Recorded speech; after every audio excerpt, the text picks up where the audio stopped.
so I wanted to talk a little bit about tickets and passes because I see a lot of people around the parks who are not aware of everything that they're good for, and so they waste a lot of time trying to find them or trying to understand what's going on. So I wanted to clear up a lot of that confusion. First of all, you have your tickets or annual passes, as I have here, mine.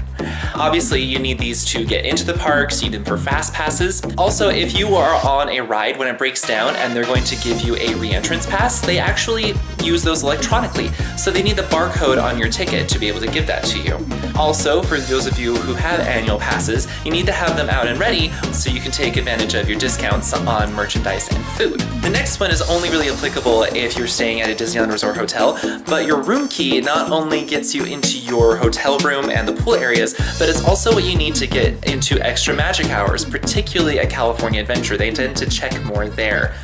Also, if you want, you can use the magnetic stripe on the back to charge things to your room throughout the resort. Now, since both of these can be used for so many things, you want to make sure that you have them in a readily accessible place. Like a fanny pack, I usually keep mine in the top pocket of a shoulder bag or a satchel. Sometimes a pocket will do. Other people put them in lanyards so you can really quickly pull those out. The last thing you want to do is have to search for it through something that takes so much time because it wastes your time and the time of people behind you. And something that I see people do all the time with their tickets. I understand that with families that have a lot of small children, they're worried that the kids are going to lose their tickets, and so instead, usually one of the parents will keep all the tickets with them, and so that way they can keep track of all of them and know where they're at. But then when they come to the entrance of the parks, they just hand the cast member a huge stack of tickets, thinking that they're going to save time.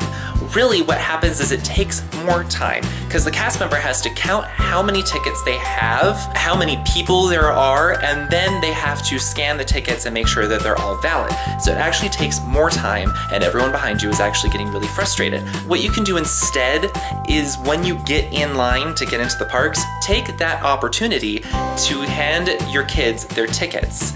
Then they can go through the turnstiles one at a time.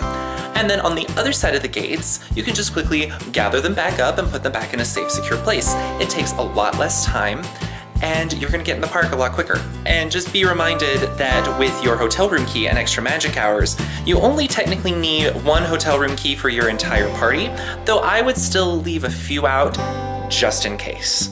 So I hope that actually saves you guys a little bit of time. It's just something to keep in mind, especially for those of you who may not have been to the parks very many times and aren't aware of everything. If you have any questions about anything, again, as always, you can just let us know and we'll be happy to answer those questions. Make sure you also follow us on all our social media platforms, especially on Facebook, and we will see you guys next week. All right, bye.